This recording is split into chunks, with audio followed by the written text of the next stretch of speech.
This is the Mickey Miles and More podcast, your one-stop for information on Disney races, Disney vacations, Disney theme parks, and more. Now, here are your hosts for the Mickey Miles and More podcast, Michelle Scribner-McLean, Chris Eliopoulos, and Mike Scopa. Welcome home, Milers, and welcome back to another episode of Mickey Miles and More, a podcast where two friends and Mike Scopa talk about their passion for the Disney parks. I'm Chris Eliopoulos, and with me, as always, is Dr. Michelle Scribner-McLean. Hi, Michelle.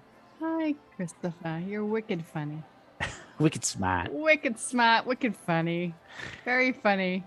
Well, Very it's good to see you guys. I love sitting and chatting with you guys. I swear, we probably should just not record this and just chat and pretend we're recording for the show. But we almost have like another whole podcast before we start podcasting, it's don't true. we? It's true. It's probably more interesting than the actual podcast.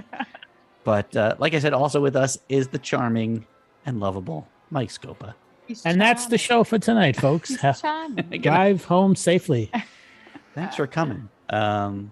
So tonight we're going to do our third part of our How Long Would You Wait series. But first we're going to talk a little bit about the RunDisney information stuff. I recently sent, and maybe one of us will post a link. Runner's World came out with an article saying if you're traveling for a race during pandemic, you should take extra precaution. And so I was actually reaching out to Mike and Michelle ahead of time saying, hey, we haven't heard anything about what they're planning to do. So, Mike, I was just thinking, we mentioned that earlier before we were on that the Wine and Dine is in about a month. Michelle was telling us that the Boston Marathon's in a couple of days, so it's not that far away. And she's gotten a number of messages. What do you think Disney's requirement here should be to inform the runners what their plans are and when? Well, we keep waiting to hear about Marathon Weekend, Chris, and you're absolutely right. The Wine and Dine race weekend is in about 27 days, November 4th through the 7th. And I visited the RunDisney site today, and there is nothing mentioned at all. At least I could not find anything on the site regarding any COVID protocols. What is interesting is that the only race that is sold out is the 5K. The 10K and the half is not sold out, and there's package two race package is also not sold out. So I'm wondering if they are not sold out because people are not too sure about running at this point, and maybe they feel they're going to be safer in January. But getting back to your question, I think that they need to address things like will there be a limit number of people allowed at the expo? Is there going to be a guideline for when you should pick up your bib at the expo? And I think they might be saying something like you must pick up your bib the day before your event. So if you're running the half, then that means that Friday you need to pick it up. If you're running Goofy, I guess you got to pick it up on Thursday or whatever. Not Thursday, maybe Wednesday. So I think they need to address that. I think they need to address how they are going to operate in the corrals. They need to address how they're going to do water stops, the medals. But I think the real elephant in the room, so to speak, is are they going to request proof of vaccination?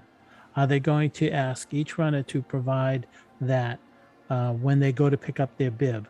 I do not see anything for that. Michelle, you're volunteering at the Boston Marathon. Do you know if the Boston Marathon people are asking for that? Yeah, so both runners and volunteers have to show proof of vaccination or proof of negative COVID tests, I think within 48 hours. So what they have for volunteers is that you have to go into Boston either a few days before and you get a wristband. You show your proof of vaccination, and it can be electronic, or I'm doing it the day of. I have to be there at 6:30 in the morning, so I can do it day of. But runners also have to show proof of vaccination too. And, you know, I think about Disney, and I think this is really interesting. all three of us know that you have to wait in the corrals for a very long time. And Boston is no different. Boston had a runner's village in Hopkinton, and then you'd have to wait hours and hours and hours before you started at like 11 o'clock, getting there at like 6 o'clock in the morning. And now it's going to be all a gradual release. So there's no runner's village. The people are going to get there and go very, very quickly. I wonder how that would be. Like if you have, Boston is cut down a lot. If you have thousands and thousands of people, sitting there, we've seen corrals up from A to P, and you're sitting there as A goes and B goes and C goes. What might that look like? So I think Chris, one of the things that you said today that really got me thinking was, is Disney going to share these protocols with us? Do they have them in mind? I think for some people, it may make a difference about whether or not they choose to go. So, Yeah. What are you hoping to hear in terms of safety and protocols for January? And what might you expect to hear, for this Wine and Dine coming up very soon? Yeah, it's interesting. I was talking to a friend of mine, Nate, and we were discussing because he's running the Dopey. And he was like, he's a little bit nervous about this whole thing. I mean, we're vaccinated, we're all set. He has parents who are vaccinated, but also, what's the term? Vulnerable, Vulnerable population. And so, his father had cancer and is doing well now, but again, susceptible, and we got to be careful. So he's a little bit worried, and he's like, "Do you hear anything? Do you know anything?" That's the thing, and it's funny, Michelle, because like even what you were saying about the Boston Marathon, my thought goes to, okay, what about the volunteers? They haven't even reached out to the volunteers about this stuff. What are their protocols? What are they expecting to do? I want to know. You're gonna have, they used to have, what were they called? The Cheers Squad, the Ears Squad, whatever they were called. How many of those people are going to be lining the streets, and are they going to have to be required to be vaccinated or have a negative test? And so the families who travel to these races with their runners. Yeah. And they're there. And then, in terms of the water stations, you're getting handed within a foot of you. There are runners all around you. I mean, I know in that Runner's World article, they were talking about like, hey, look, I mean, even though if you're vaccinated, even though you're safe, when you're heading up to the corrals, wear your masks. At the end, when you finish the race, put your mask back on. These are all, pretty obvious things, but I think for a lot of us, right? I would think, Michelle, I want to know, tell me specifically, I want to feel safe. I want to come down there. And I want them to tell us what they have in mind and what they're going to do. And going back, Nate had said to me, I look at the Wine and Dine as a test run. And I wonder if that's why the numbers are low. People want to see first, what are they going to do before I run the race? So I don't know. Mike, would you sign up? If your knee was better, would you have signed up for the Wine and Dine? Well, Chris, I think what Nate said has, makes a real good point. I thought that they would be trying to see what they could do for Wine and Dine, figuring that the Wine and Dine race weekend would not be as crowded as the marathon weekend, and they would see what kind of protocols worked, what didn't work, and then they would tweak, adjust, whatever for January. But there's nothing in the on the site that says what they're going to do.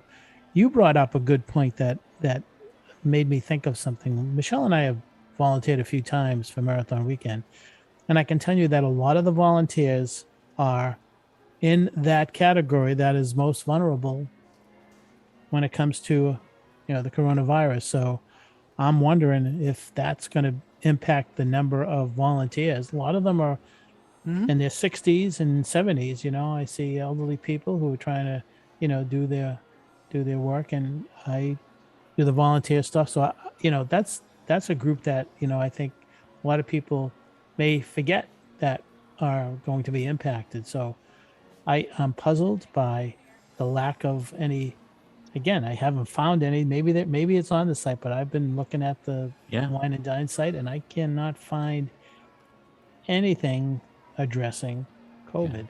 I keep going back to it all the time, trying to see if there's anything to learn. But even just like you said, like the expo, the expo is a long process. When you're, the way they've had it is you go into one building, you get your bib, then you walk over to the other end of the arena and you get your package with all your shirts and stuff, and then you have to get out and walk around and go to the other side and pick up the next thing. Like they have like 3 buildings you have to walk through, and there's going to be hundreds of people there.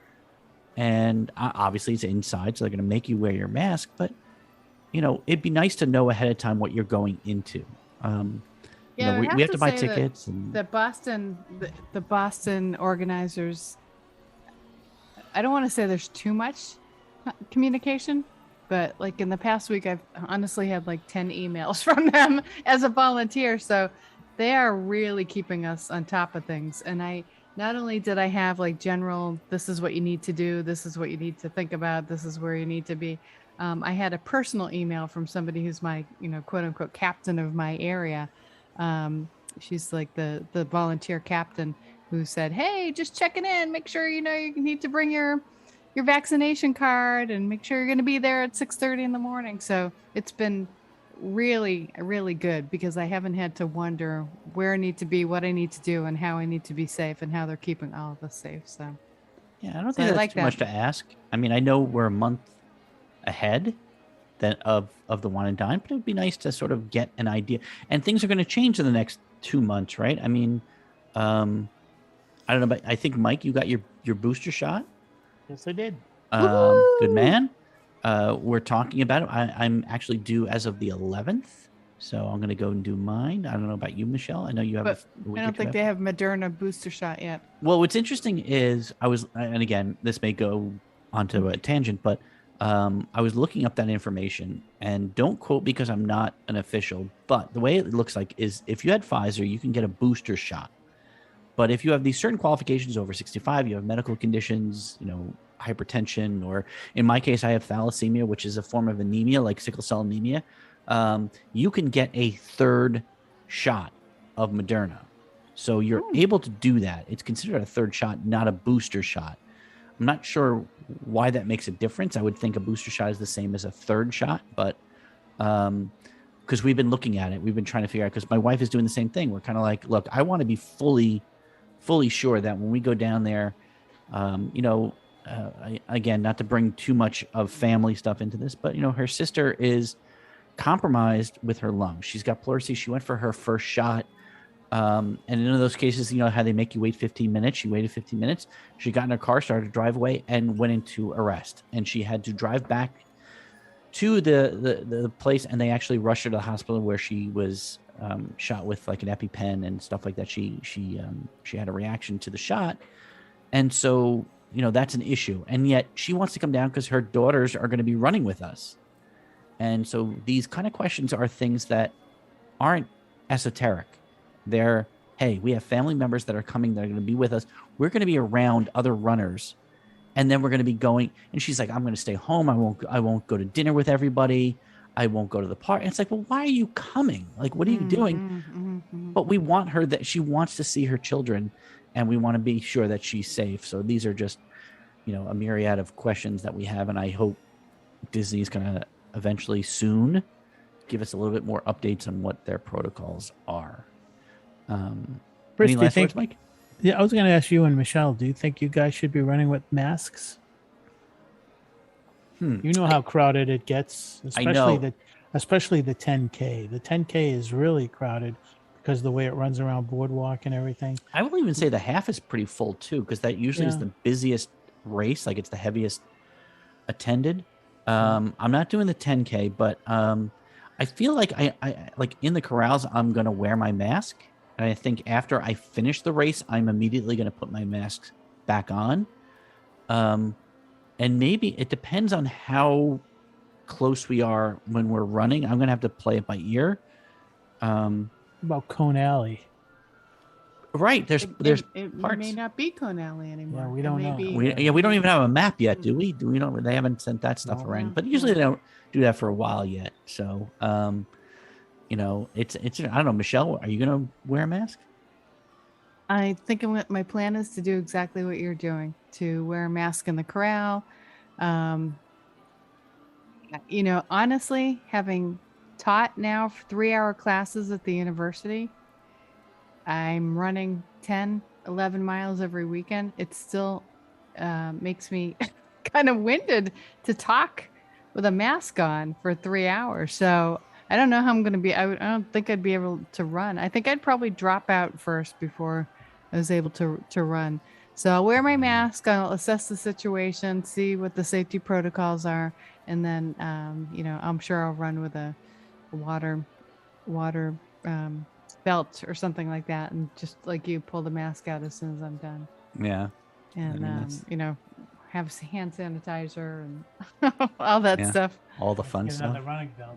Have like a utility belt with hand. I was gonna say, like, I sanitizer. normally have like goo and aspirin or Advil or salt tablets. I'm gonna probably put in some Purell on that band. So, all right, so let's switch over to our bit on wait times. So, if you're new to the episodes, this one, so basically what we were doing, because of the Genie system and the Genie Plus system, if you didn't want to pay that extra money to get the Genie Plus or pay those a la carte costs for the big rides, how long would you wait on an attraction for an attraction? Michelle will be going alone. Mike will be going with a significant other, and I will be going with my wife and 2 kids aged 8 and 10. So that will play into this. Mike will record our answers, the length of. He will give us an aggregate of how long we would be waiting and what the full total time would be. So Mike, get your calculator out so you remember by the end of this portion of the show. So we're going to start off in Toy Story Land, right? Or Pixar. What Pixar place? What's it called over there now? Toy Story Land. Michelle, Alien. This is an easy one. Alien swirling saucers. How long are you willing to wait? Gosh, I've been on that. That's kind of cool. I would say 15 minutes if I was by myself. Okay. Mike, what about you and your significant other? My significant other and I would also wait no more than 15 minutes. Yeah, even though I've got kids, it reminds me, what was the out in Disneyland, it's the same ride as it was like the flying saucers of the original Disneyland, and then now it's the tire one that they used to have, but they changed it off.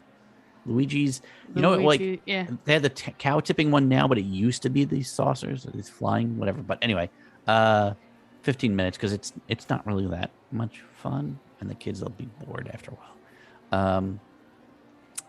Next up, this is a good look. This might be of all the attractions, even though I'm a Star Wars fan, this might be my favorite new attraction at the Hollywood Studios. Michelle, Mickey and Minnie's Runaway Railway. Oh boy, I will tell you that I got into line with a 90-minute wait this summer. It didn't take 90 minutes, but it's worth it. You were willing, though. I'm willing. It was mostly the wait was inside, but I just, that attraction, my grin is huge for the entire thing. I'm like just like a Cheshire cat, like, oh, this is amazing. It's so fun.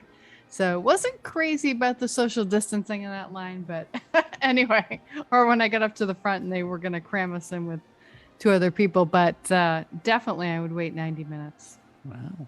Yeah. Mike, what about you?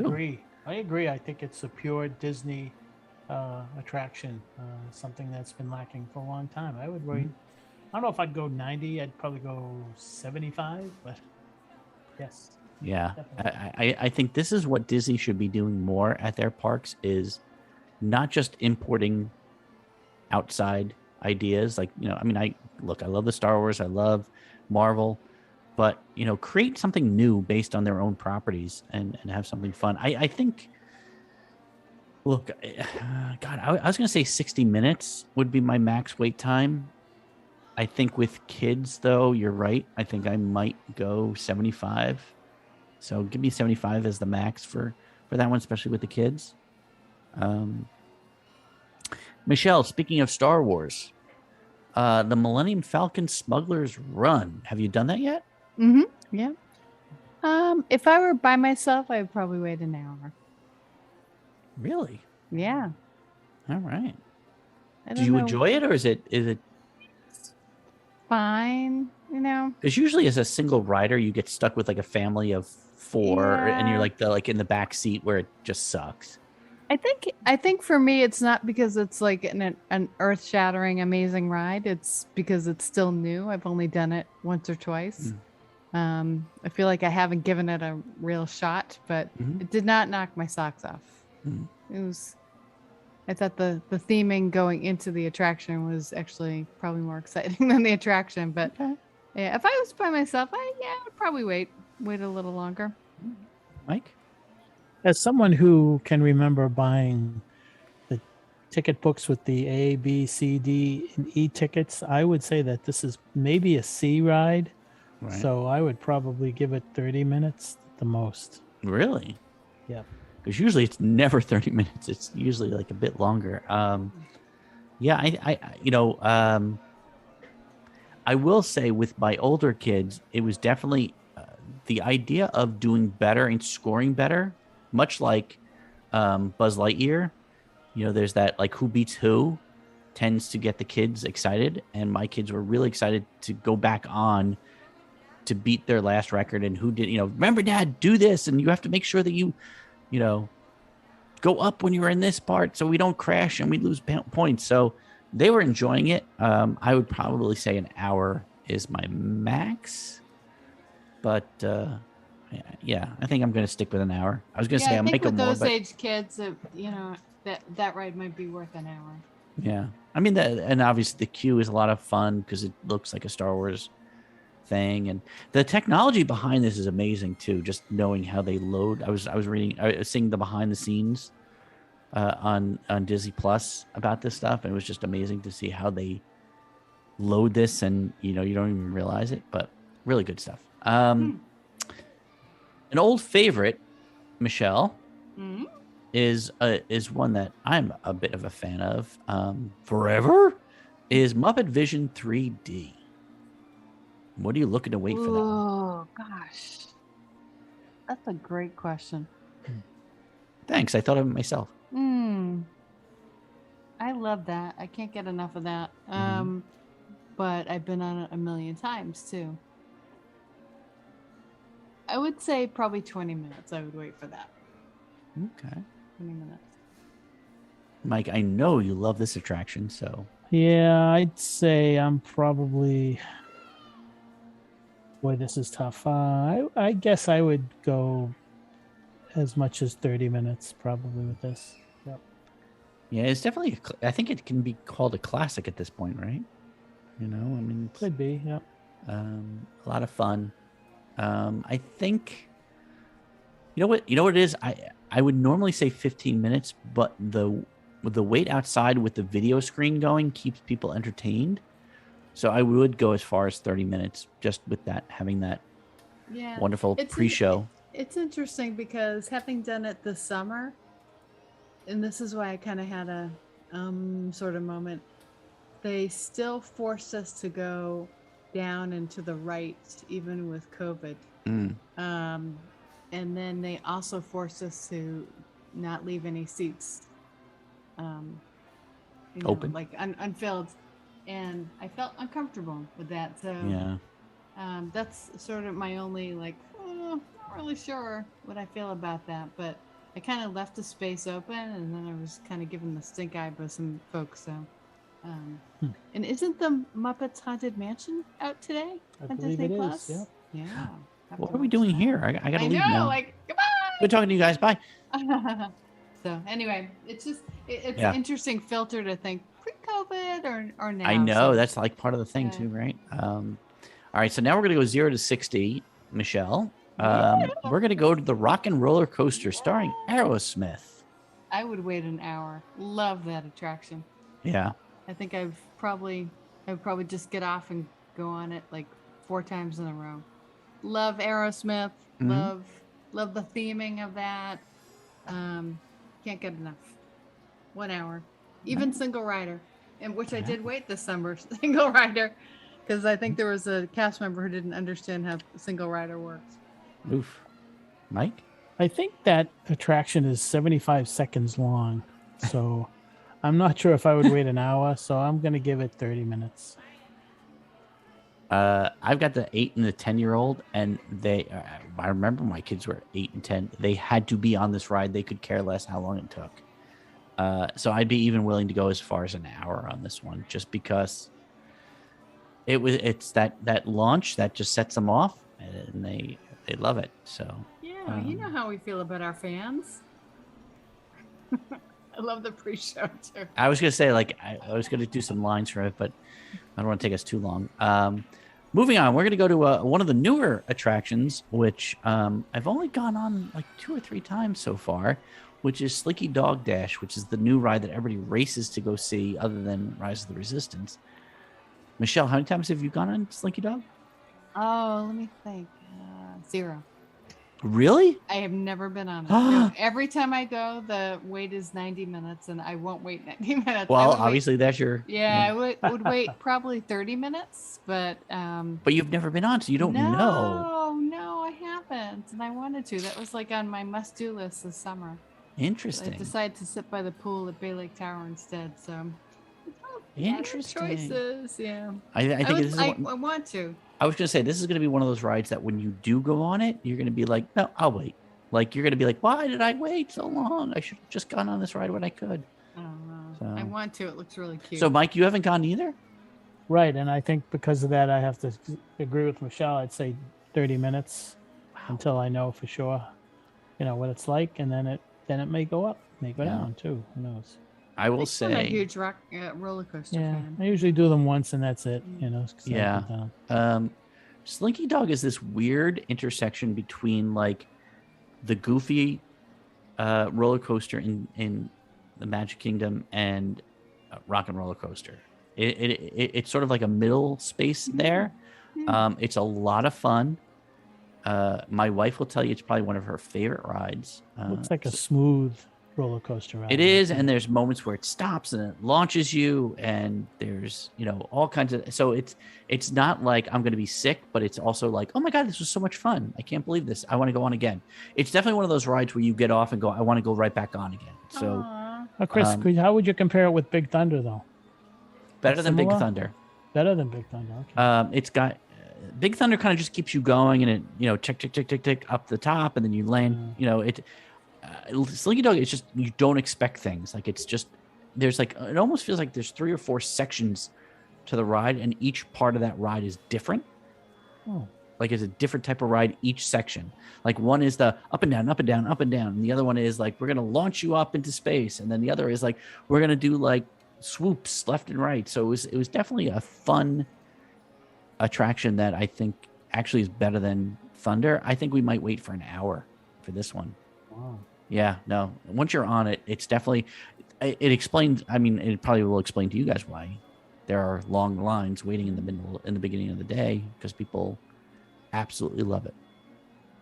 An old standby that's not part of the full new attraction, Michelle, is Star Tours. The adventure continues.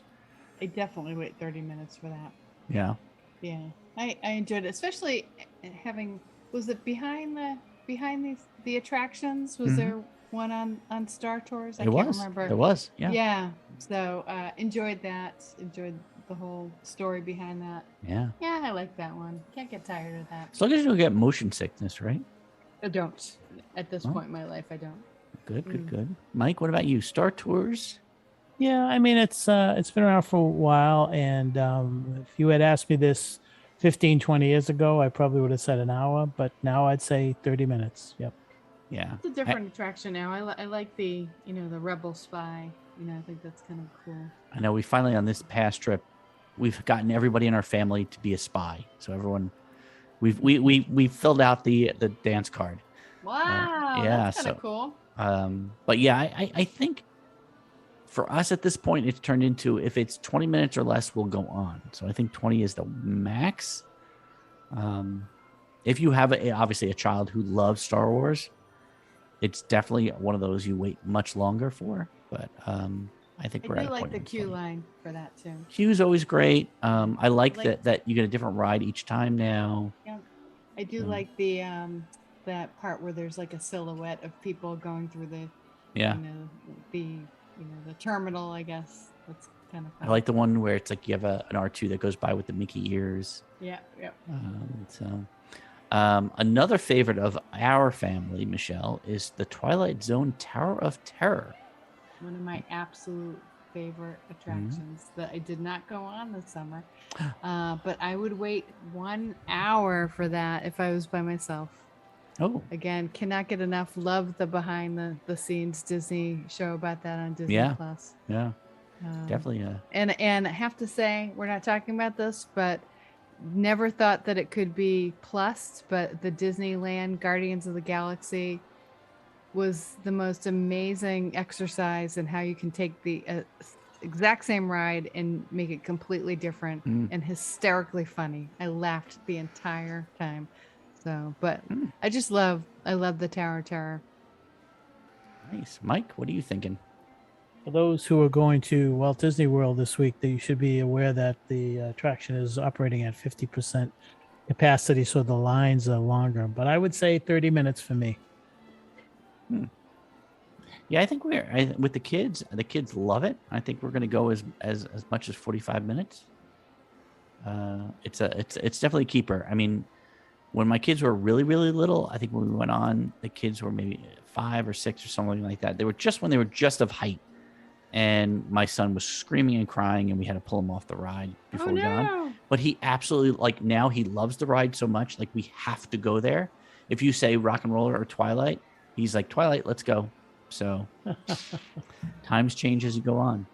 A few years ago, I remember every time you would walk into Hollywood Studios, you'd go up to rope drop. So they'd have they'd bring you up to the middle, almost by the hat, which is now gone.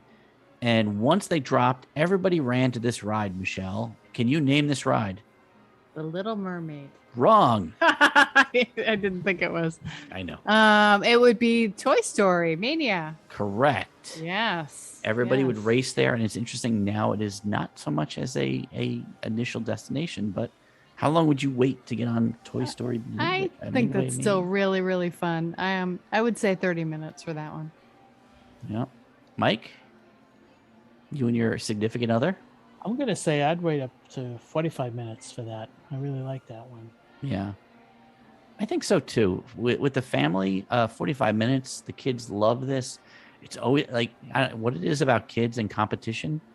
They all want to, even if they don't want to. Well, they would definitely want to rub it in the parents' face, but also just their siblings' face. Like, I beat you. I got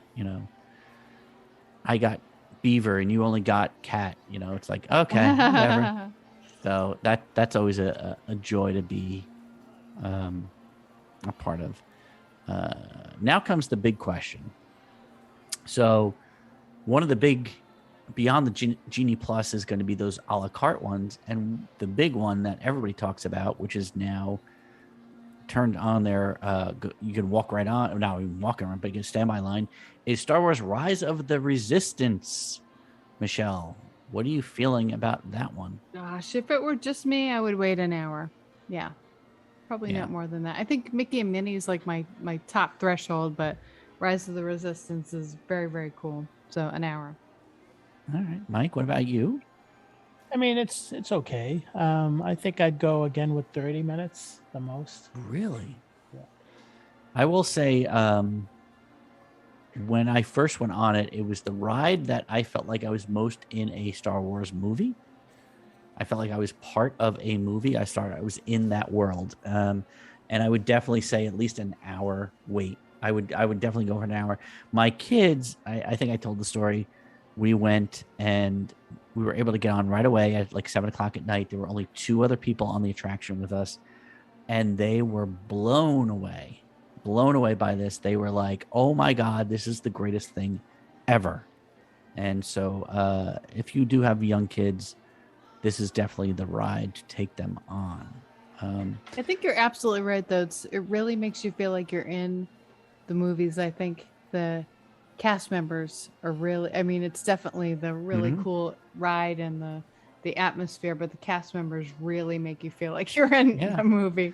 But even just like as you get on that ship and you see an X-Wing next to you and you get on that ship and it feels like you're on a ship, and then you automatically assume you're getting off on the other side, like from where you entered, thinking, oh, of course, it's just not going anywhere. You're just getting off on the other side. But they make you go out the side you came in. And it's totally different. And you're like, wait, what? How did they do that? Like now it starts to feel real. And you're walking onto an Imperial ship and there's a line of stormtroopers. And then when you're on the ride and you see full-sized AT-ATs or ATTs, AT-ATs or AT-ATs or, whatever, like they call them walkers, there's 3 different names. And they're like full size and you look up and you're like, holy crap, I'm in this thing.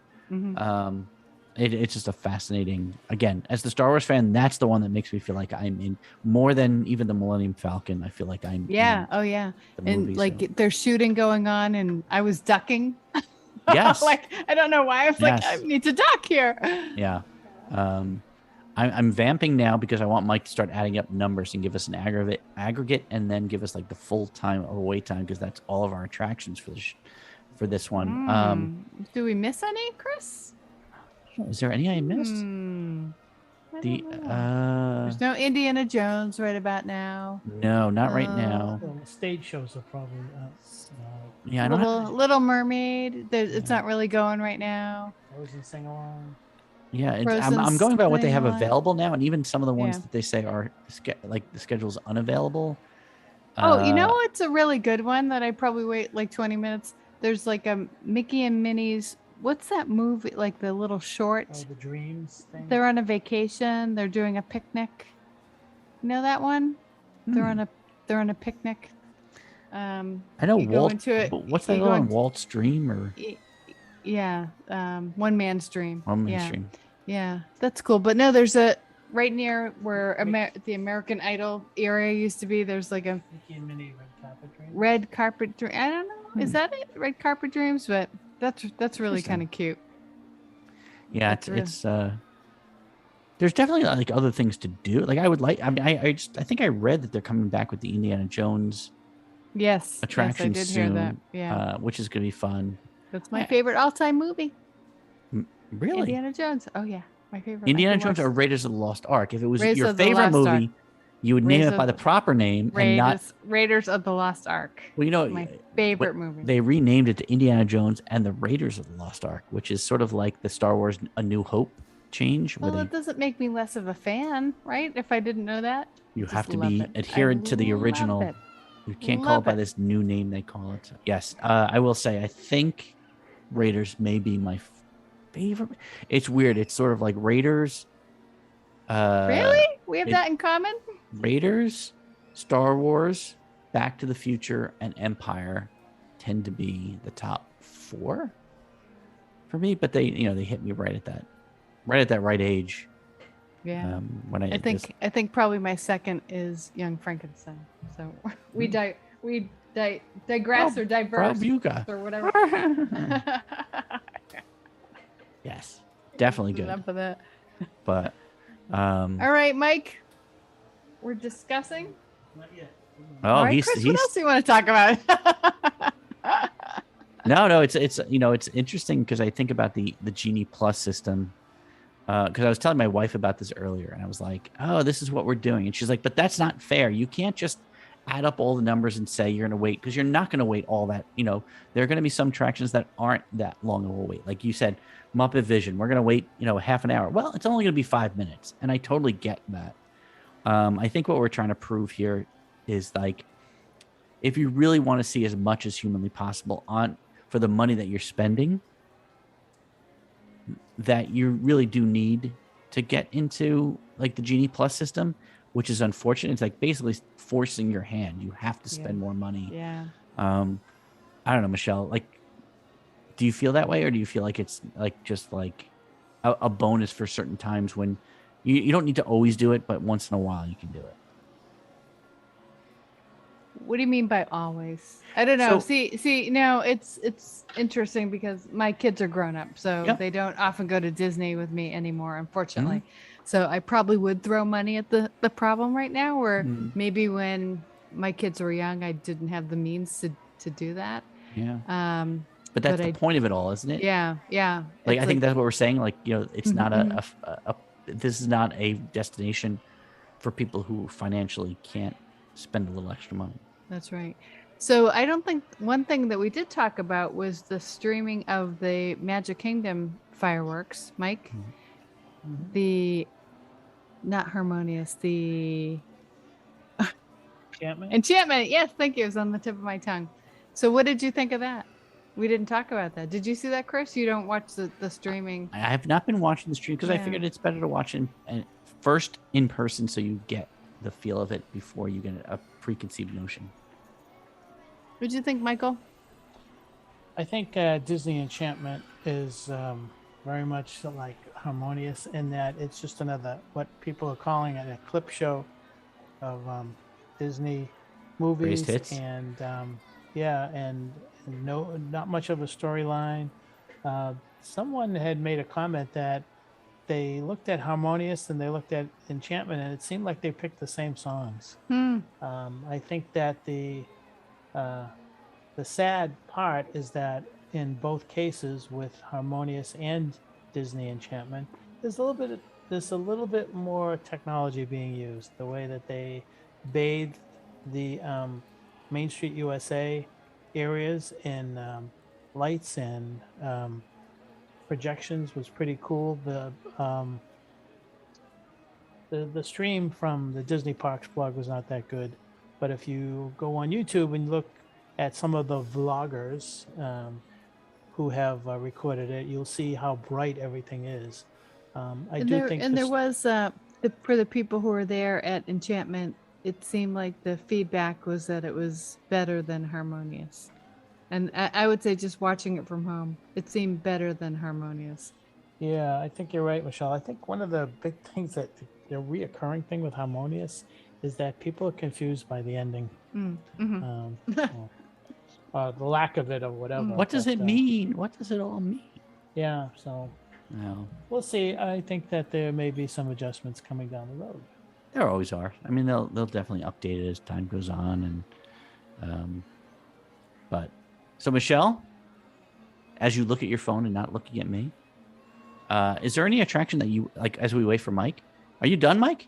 Yeah, I'm ready. Oh, you are ready. I was going to give it like a vamping question, but all right. So again, give us the numbers, Mr. Number Cruncher. So Michelle is definitely the most patient person among the three of us. Well, I think And it's different when you're alone. she looks like she's probably averaging about 40 minutes Averaging, really? wait for any attraction at the studios. Then we move down to Christopher, who is not quite as patient as you, but not quite as impatient as I am. So he's around 35 minutes on average. And with me, I'm barely at 32 minutes. And it really should be close to 30. But there are two attractions that kind of put me over the 30-minute average. One thing I wanted to point out to the two of you is that you both feel that you would wait for the same amount of time for both Smuggler's Run and Rise of the Resistance. So does that mean that Smuggler's Run is just as good as Rise of the Resistance? I don't know. But both of you said you would wait an hour or more for both Interesting. Smuggler's Run and Rise of the Resistance. So I would wait 65 minutes for what Rise of the Resistance. How's that? Oh, it changes now. No, I think they're definitely they're good rides. Like they're good rides. But I also think it's also a difference in, like, I've got kids with me and they want to go see these things, or Michelle can probably, enjoy a single rider. So I give you. So what do you have the full wait times for if we were to wait on all of these lines, our max wait time, what would it be? Or did you not do that one? All right. I can do that real quick. All right, Chris, now you can ask me that question. I forgot what I was going to ask. I was answering a question about the Boston Marathon, actually, looking at my phone. Oh, were you? Okay. Yes, I was. Somebody was asking me about volunteering. Yes, sir. What is it? I was going to say something about an attraction, but I totally forgot now. So I think we're Aw. stuck. But so how? Actually, I'll ask Hey. you this: how's your training going? Oh, up until last week, it wasn't going really well. And Really? yeah, it was really interesting. I was talking to my physical therapist who's doing virtual Boston, and we were talking about how hard it is to train. And I'm finding it really hard to come back. But I realized that I was pushing myself too much too soon. Hmm. And I actually started to integrate walk run into my training, got back to my Jeff Galloway days, and came out of my 10 miles on Sunday feeling much better, Oh, much good. better. So Yeah. I realize at my age I'm not training for like like PR. a Olympics or PR. Yeah. So I'm absolutely fine with that. I just want to feel okay. And I was feeling like crap from 8 miles up until, 10 miles. So Interesting. when I changed that, it all felt different. So how about Yeah. you? No. It's so funny. I spent the beginning of the pandemic. I said, screw it. I'm going to take this time and I'm going to work on my time. I'm going to run more often. I'm going to try and run faster. I was trying to build up speed, and I blew out my knee. I think I mentioned the fact that I had Oh, tendonitis, oh yeah. and I was struggling because I would run and it would just pop, and I was like, oh no, I thought maybe I'd torn an ACL or MCL. Luckily, it was none of those things. It was just tendonitis, and I was prescribed this Voltaren cream. It's like Wait, it sounds like something on Star Trek. I was gonna say it definitely sounds like an alien on Star Wars and Star Trek. It's just inflammation cream. So a lot of people use it for arthritis, but you can use it for this kind of stuff. So I kind of slowed down and I started on that, and I started to get I decided to go do this training, and I wanted to get back into it. And at the beginning of my runs, it was just so tough. I was struggling time. I was like weak. I wasn't getting through the runs very well. I've now hired a nutritionist to help me, and who has been showing me the right foods to eat, how much to eat, because I told her during the day I get tired midday.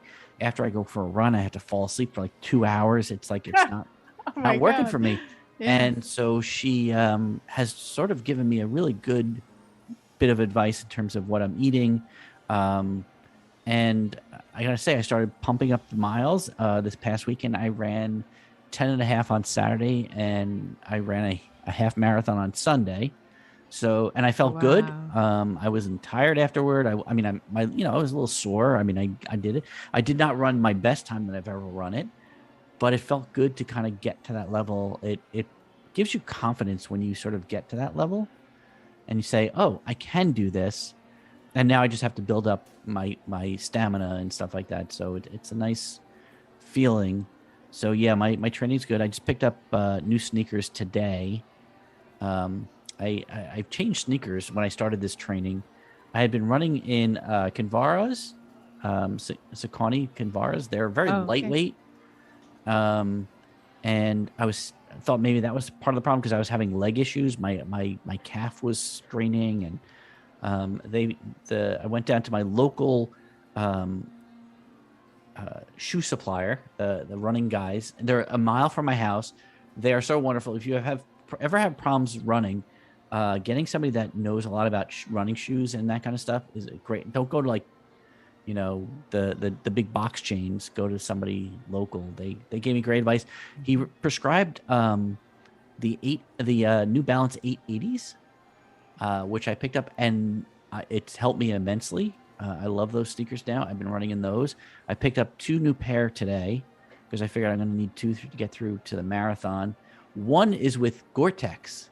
So when it's a little rainy out there, a little wet, I've got some protection for my feet. So it's been a joy so far. So I'm knock wood. I'm going to be just keep moving forward. So, but I'm glad to hear you're feeling better.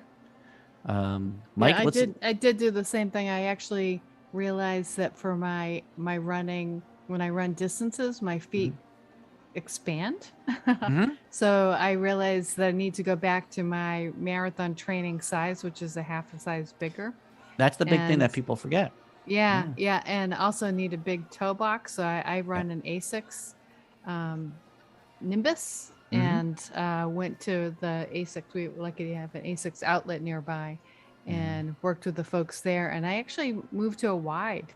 I did too. Because I have a neuroma in one of my feet from running before. What's your aroma? Is it like potpourri? Vanilla and lavender. No, my neuroma kicks up at like 7 miles. It's like somebody sticking a screwdriver through my toes. Really? So yeah, oh, it's Really? awful. And I remember it for before. It's like, oh yeah, I remember you, my old friend. So, but boy, a new pair of sneakers. I feel like I'm running on clouds. So so I picked up a new pair of Asics, and I I'm think I surprised, probably have to pick up another one too. I did the same thing you did. I went to a wide, which helped a lot with the muscle strain in my calf. And it's not really the calf. It's not behind. It's on the side a bit. It's the muscle that kind of wraps around. And once I went to the wide, and I went up a half size up.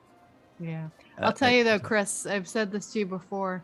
I'm always like the drug dealer for technology, but the Theragun.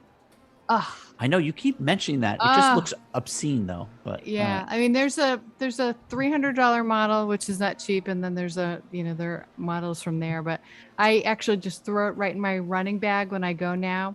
Do it before my run, do it after my run. It is amazing. It is amazing. So my PT just did Reach the Beach, which is I did this race before. It's a 210-mile run from New Hampshire mountains all the way to the beach in New Hampshire. And she said she just sort of clutched it like a baby during the entire thing.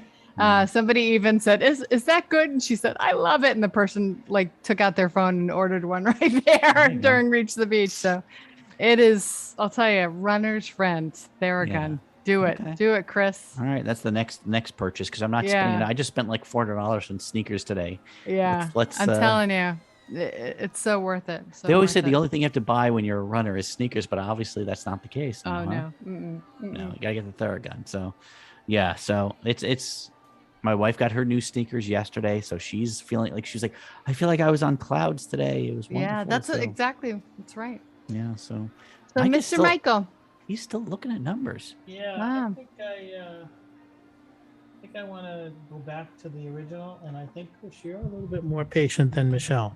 I went through the numbers a little bit. Yeah, it's actually you waited. You kind of it's instead of it being Michelle 40 minutes and you 35. I think it's the other way around. I think it's Michelle about 35 and you're 40 because I just looked at the numbers for the total time, and Michelle would wait a total of 7 hours and 15 minutes, and you look like you're going to wait about 7 hours and 45 minutes. So you are a little bit more patient than Michelle, and it could be because you have kids with you. and this is definitely the park for the kids. If you want to bring young kids, it's definitely and it's that middle-aged kids. It's not like the young 5, 6, which will probably be better at Magic Kingdom. They probably love the thrill rides and stuff like that. And then you get to Scrooge Scoper, and I'm 5.5 hours. I want to get in and get out. Scrooge McScopa. Scrooge McScoper, yeah. 5.5 hours, yeah. If it was a line for the bar or a line for the cheese plate, somewhere you'd wait. The Dole Whip. Dole Whip, there you go. No, the cheese plate. You'd be there for the cheese plate. Yeah. It's all good. So, all right. So, I think that does it for today. We probably kept people way too long. They're probably like, enough already. Shut up. But so I guess those will wrap it up. This episode of Mickey Miles and More. On the next episode, we're going to talk about the Animal Kingdom. We are on Twitter at Mickey Miles Pod. And so for Michelle, Dr. Michelle Scriven-McLean, Mike Scopa, I'm Chris Eliopoulos. We'll see you on the road and in the parks. We hope you enjoyed listening to today's episode of the Mickey Miles and More podcast. For all of us here at the Mickey Miles and More podcast, this is Rick Gregg saying thanks for listening and all your support. And until next time, we'll see you on the road.